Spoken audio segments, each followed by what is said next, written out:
प्रिय श्रोताओं, जय यीशु। सेक्रेड स्क्रिप्ट सोर्स चैनल में आपका स्वागत है, जो आस्था और चमत्कारों की शाश्वत कथाओं में जान फूंक देता है। इस आध्यात्मिक यात्रा में मैं आपकी मार्गदर्शक हूँ, एकातेरिना क्लिमोवा। आज हम मार्क के सुसमाचार के पवित्र पन्नों पर गौर करते हैं, जहाँ परमात्मा उन तरीकों से प्रकट होता है जो सामान्य से परे हैं। परंपराओं से भरे एक गांव के शांत माहौल में हमें एक ऐसी कहानी का सामना करना पड़ता है जो परमात्मा के चमत्कारी स्पर्श से गूंजती है। ये एक ऐसी कहानी है जो पवित्र सप्त के दिन सामने आती है, जो विश्राम के लिए निर्धारित दिन है। जैसे ही हम इस आध्यात्मिक अन्वेषण पर आगे बढ़ते हैं, ऊंची ऊंची पहाड़ियों, सुनहरे मैदानों और अपने विश्वासों के प्रति गहरी श्रद्धा से बंधे समुदाय की कल्पना करते हैं। हमारी कथा एजरा नाम के एक व्यक्ति के इर्द गिर्द केंद्रित है, जिसका सूखा हुआ हाथ न केवल शारीरिक पीड़ा का प्रतीक है, बल्कि उस बोझ का भी है जो हम सभी अपने दिलों में रखते हैं। जब एक प्रसिद्ध चिकित्सक और शिक्षक यीशु दृश्य में प्रवेश करते हैं, तो वातावरण प्रत्याशा से भर जाता है। उनकी उपस्थिति धार्मिक मानदंडों की कठोरता को चुनौती देती है, हमें करुणा और दिव्य प्रेम के सच्चे सार पर विचार करने के लिए आमंत्रित करती है। इससे पहले कि हम खुद को डेनिला कोजलोव्स्की की गूंजती आवाज़ में डुबो दें, जो मुख्य कहानी में जान फूंक देगी, आइए हम चमत्कारों की संभावना और विश्वास की परिवर्तनकारी शक्ति के लिए अपने दिल खोलें। हम यात्रा शुरू कर रहे हैं, तो हमारे साथ बने रहें। पहाड़ियों और सुनहरे खेतों के बीच बसे एक अनोखे गांव में एजरा नाम का एक व्यक्ति एक ऐसे बोझ के साथ रहता था जो उसकी आत्मा पर बहुत भारी था। एक सूखा हुआ हाथ जिसने उसे भूमि के श्रम को पूरी तरह से अपनाने और अपने सामुदायिक जीवन में भाग लेने में असमर्थ बना दिया था। गांव एक धर्मनिष्ठ समुदाय था जो सब्बात के पवित्र पालन का दृढ़ता से पालन करता था, जो विश्राम और प्रार्थना के लिए पवित्र दिन था। हालांकि एजरा को अपनी शारीरिक पीड़ा के परीक्षणों का सामना करना पड़ा, फिर भी उसने अटूट विश्वास के साथ अपना बोझ उठाया। उसका हृदय एक दिव्य स्पर्श की चाहत रखता था जो उसके सूखे हाथ को ठीक कर सके।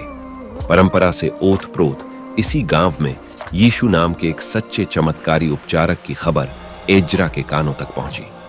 एक पवित्र सप्त के दिन, जब गहन ज्ञान के शिक्षक और महान ख्याति प्राप्त ईश्वर के पुत्र यीशु गांव में आए, तो हवा में प्रत्याशा की लहर दौड़ गई। चमत्कारों के वादे और दैवीय साक्षात्कार की आशा से भीड़ उसके चारों ओर इकट्ठा हो गई। एजरा एक नई आशा से प्रेरित होकर यीशु की उपस्थिति की ओर बढ़ा। यीशु ने एजरा की पीड़ा की गहराई को समझते हुए उसे आगे बढ़ने का इशारा किया। दर्शक चुप हो गए और सभी की निगाहें सूखे हाथ वाले आदमी की ओर चली गईं। करुणा के साथ, जो सांसारिक समझ से परे प्रतीत होती थी, यीशु ने उपस्थित धार्मिक नेताओं को संबोधित किया और सब्बात की उनकी कठोर व्याख्या को चुनौती दी। क्या सप्त के दिन अच्छा करना या हानि करना, प्राण बचाना या मार डालना उचित है? उन्होंने दिव्य प्रेम और दया के सच्चे सार पर चिंतन को आमंत्रित करते हुए पूछा। फिर ईश्वरीय अधिकार से भरी एक आज्ञा के साथ यीशु एजरा की ओर मुड़े और ऐसे शब्द बोले जो उसके जीवन को हमेशा के लिए बदल देंगे। अपना हाथ बढ़ाओ। एक पल में चकित भीड़ के सामने एक चमत्कारी परिवर्तन सामने आया। एजरा का मुरझाया हुआ हाथ प्रभु के दिव्य स्पर्श से पुनः स्वस्थ हो गया। चमत्कार सामने आते ही गांव में गहरा सन्नाटा छा गया। सभा में विस्मय और श्रद्धा की फुसफुसाहट फैल गई और ग्रामीणों ने न केवल शारीरिक उपचार देखा, बल्कि दैवीय कृपा की अभिव्यक्ति भी देखी जो सब्बात की सीमाओं को पार कर गई। उस पवित्र सब्बात पर सूखे हाथ वाले व्यक्ति का उपचार विश्वास, करुणा और दिव्य प्रेम की परिवर्तनकारी शक्ति का एक प्रमाण बन गया जो सभी समझ से परे है। एजरा का जीवन हमेशा के लिए बदल गया, न केवल उसके हाथ की बहाली से, बल्कि एक दयालु और दयालु भगवान में उसके विश्वास की पुनः पुष्टि से। यह कहानी पूरे गांव में गूंजती रही और आने वाली पीढ़ियों के लिए आशा और प्रेरणा की किरण बन गई।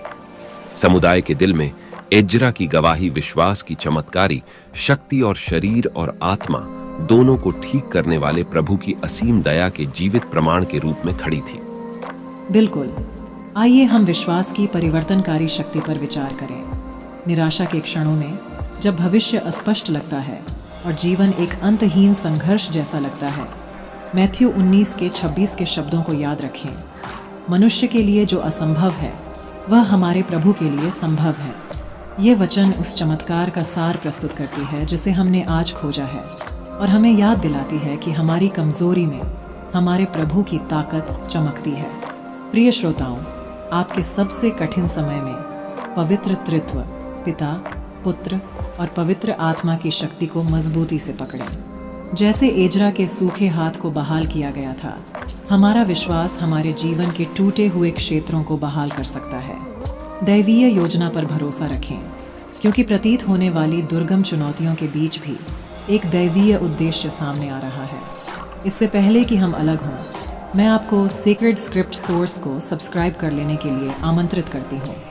हम प्रेरणा की दैनिक खुराक साझा करते हैं, बाइबल के कालातीत ज्ञान को संक्षिप्त रूप से समाहित करते हैं। हम प्रतिदिन जो परिवर्तनकारी कहानियाँ लाते हैं वे आपके जीवन की यात्रा में आशा की किरण बने। दिव्य प्रकाश आपके मार्ग का मार्गदर्शन करे और जो कहानियाँ हम साझा करते हैं वे आपकी आत्मा को रोशन करें। जब तक हम अगली पवित्र कथा पर फिर से न मिलें, धन्य रहें और हमारे प्रभु की कृपा सदैव आप पर बनी रहे। आमीन। जय यीशु।